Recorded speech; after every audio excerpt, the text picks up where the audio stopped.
Ya faktanya seperti itu ya, cuma ditarik ulur, mau diangkat nggak jadi, mau diangkat nggak jadi, bikin regulasi baru tetapi nanti juga nggak jadi lagi.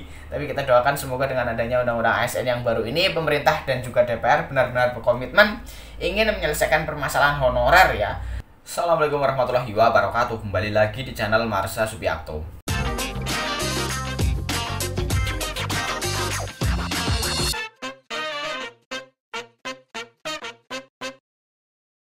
Pada kesempatan kali ini kita akan kembali membahas informasi menarik. Kali ini kembali terkait dengan honorer atau tenaga non ASN. Jadi kemarin kembali ada berita menarik berkaitan dengan hal tersebut. Ada honorer yang merasa khawatir jika undang-undang ASN yang baru itu hanya PHP ya, pemberi harapan palsu. Kenapa? Karena sejak dulu harapan setelah dikeluarkannya undang-undang ASN adalah bisa memberi kejelasan terkait dengan masa depan honorer. Utamanya para honorer bisa diangkat menjadi ASN tanpa tes. Tetapi pada faktanya sampai dengan saat ini kejelasan terkait dengan pengangkatan honorer belum jelas ya. Karena kabarnya masih harus menunggu PP atau peraturan pemerintah turunan dari undang-undang ASN yang baru. Dan kabarnya juga akan bisa dikeluarkan di tahun 2024. Sehingga waktunya masih agak lama ya. Jadi tentunya tidak salah para honorer merasa khawatir jika undang-undang ASN yang baru hanya PHP saja ya, memberi harapan palsu saja. Tetapi semoga tidak seperti itu ya. Kita doakan semoga pemerintah dan juga DPR benar-benar berkomitmen menyelesaikan permasalahan honorer. Artinya tenaga honorer memang benar-benar bisa diangkat menjadi ASN tanpa tes. Dan kali ini kita akan coba lihat informasi atau berita terkait dengan hal tersebut. Sebenarnya kekhawatiran itu seperti apa? Apakah benar-benar honorer semuanya khawatir terkait dengan PHP Undang-Undang ASN yang baru, atau ada optimisme dari para honorer bahwa Undang-Undang ASN yang baru ini adalah jalan bagi mereka untuk bisa diangkat menjadi ASN? Dan langsung saja kali ini kita akan coba lihat beritanya. Untuk itu bagi yang penasaran, simak terus. Oke, bismillahirrahmanirrahim, langsung saja kita mulai. Jadi inilah berita atau informasi berkaitan dengan kekhawatiran para honorer yang merasa takut ya jika undang-undang ASN hanya PHP saja. Diberitakan oleh fajar.co.id, judulnya honorer khawatir undang-undang ASN hanya jadi PHP. Masudi, penyelesaian honorer mirip-mirip, namanya aja berubah tetapi polanya tarik ulur. Kita coba bacakan ya. Upaya penyelesaian tenaga honorer di Indonesia secara menyeluruh dinilai belum sepenuhnya diseriusi pemerintah. Undang-Undang Nomor 20 Tahun 2023 tentang Aparatur Sipil Negara yang baru direvisi dicap sebatas pemberi harapan palsu atau PHP. Suara pesimisme terhadap penyelesaian honorer itu terutama datang dari kalangan honorer K2 teknis administrasi. Mereka tidak yakin pemerintah serius menyelesaikan persoalan honorer seperti yang dijanjikan pemerintah selama ini. Ros, honorer K2 teknis administrasi dari Nusa Tenggara Barat, menilai Undang-Undang Nomor 20 Tahun 2023 tentang ASN hanya membatasi penyelesaian tenaga non-ASN sampai 31 Desember 2024. Jadi nggak ada pasal yang benar-benar real jelas bahwa honorer bisa diangkat menjadi P3K ataupun PNS tanpa tes ya. Benar, ini hanya ada pasal yang menyebutkan bahwa harus selesai di tanggal 31 Desember 2024. Tetapi mekanismenya harus ada tes atau tidak itu nggak ada kejelasan terkait dengan hal tersebut. Jadi ini benar. Namun Undang-Undang ASN baru ini harus dilengkapi 23 peraturan pemerintah dan 1 kepres yang waktu penyelesaiannya digadang-gadang pada 31 April 2024. Ros menilai itu hanya strategi pemerintah untuk mengulur waktu penyelesaian honorer. Mereka harus menunggu kebijakan dari pemerintah yang baru. Kasihan kami honorer K2, belum ada ujung yang jelas.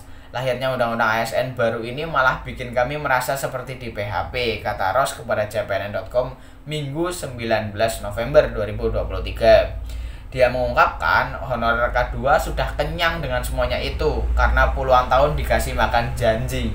Honorer K2 teknis administrasi lulusan S1 ini berharap pemerintah memberikan kebijakan secepatnya kepada mereka sebelum ada pergantian presiden. kalau sudah ganti presiden berubah lagi kebijakannya dan pembahasannya diulang lagi. Begitu terus mekanismenya, keluh Ross. Saat ini ujarnya honorer K2 selalu menitipkan doa untuk para pemegang kebijakan agar sehat-sehat selalu. Senada itu, Waketum 1 DPP Forum Honorer Tenaga Teknis Administrasi kategori 2 Indonesia, Masudi mengatakan, pembahasan regulasi turunan Undang-Undang ASN terlalu berbelit-belit. Pemerintah yang awalnya menjanjikan akan menerbitkan PP turunan Undang-Undang ASN baru yang mengatur tentang penyelesaian honorer hanya 3 bulan terhitung 3 Oktober 2023 ketika Undang-Undang disahkan, kini membuat jadwal baru. Dalam rapat kerja Komisi 2 DPR RI pada Senin 13 November 2023, Menteri Pendayagunaan Aparatur Negara dan Reformasi Birokrasi Abdullah Azwar Anas menyampaikan sejumlah PP turunan Undang-Undang ASN baru akan diterbitkan pada 31 April 2024. Menteri Anas mengungkapkan, DIM untuk RPP ini ada 600-an, sehingga butuh masukan dari Komisi 2 DPR RI serta pihak terkait. Berlanjutnya pembahasan terkait kebijakan kepada honorer yang sampai sekarang belum juga mendapatkan solusi penyelesaian terbaik membuat honorer K2 makin gerah dan kesal, kata Masudi. Dia menilai permasalahan ini sebenarnya sudah beberapa kali dibahas baik di eksekutif maupun legislatif. Pemerintah pun sudah menerbitkan regulasi berupa PP, surat edaran, kepres, bahkan Undang-Undang Nomor 5 Tahun 2014 tentang ASN dengan turunannya PP 49 Tahun 2018 tentang manajemen P3K. Selain itu, pemerintah telah beberapa kali melakukan pendataan honorer dan dijadikan database Badan Kepegawaian Negara. Faktanya sampai saat ini belum tuntas juga. Bahkan bertambah banyak masalahnya karena jumlah honorer membengkak. Saya kok melihat ini pola penyelesaian honorer mirip-mirip ya. Namanya aja yang berubah tetapi polanya tarik ulur, kata Masudi. Sebenarnya, ujar Masudi, pemerintah sudah punya kemampuan sistem digital melalui program-program yang hebat. Tinggal buka dokumen, semua data sudah terpampang. Menurut Masudi, merevisi regulasi atau membuat aturan baru sah-sah saja. Namun jangan sampai nanti akibat bongkar pasang dampaknya malah membuat masalah makin rumit dan menjadi berlarut-larut sesuai pengalaman di tahun-tahun sebelumnya. Dia mencontohkan kebijakan yang sedang dibahas sekarang karena data honorer melambung, akhirnya prosesnya jadi berliku-liku. Padahal jika patokannya database BKN pada 2014, maka jumlah honorer K2 tinggal sedikit sekitar 400.000. Kami heran dengan pemerintahan ini, kok suka menambah masalah baru. Kalau tegas mengikuti regulasi, nggak akan jadi 2,3 juta honorer, tegasnya. Pemerintah, lanjut Masudi, seakan-akan membuka keran baru honorer dan ujung-ujungnya mengeluh. Seharusnya yang diselesaikan pemerintah tinggal honorer K2. Honorer yang diangkat di atas tahun 2005 tidak diurus karena menyalahi regulasi. Sekarang malah dibuatkan regulasi baru lewat Undang-Undang ASN tahun 2023 yang mana tenggat waktu penyelesaian 2,3 juta honorer sampai 31 Desember 2024. Kami honorer K2 kembali meminta pemerintah tolong selesaikan kami ini. Honorer K2 utang pemerintah dan jangan hanya fokus kepada guru dan penyuluh. Tenaga teknis administrasi menunggu regulasi juga, pungkas Masudi.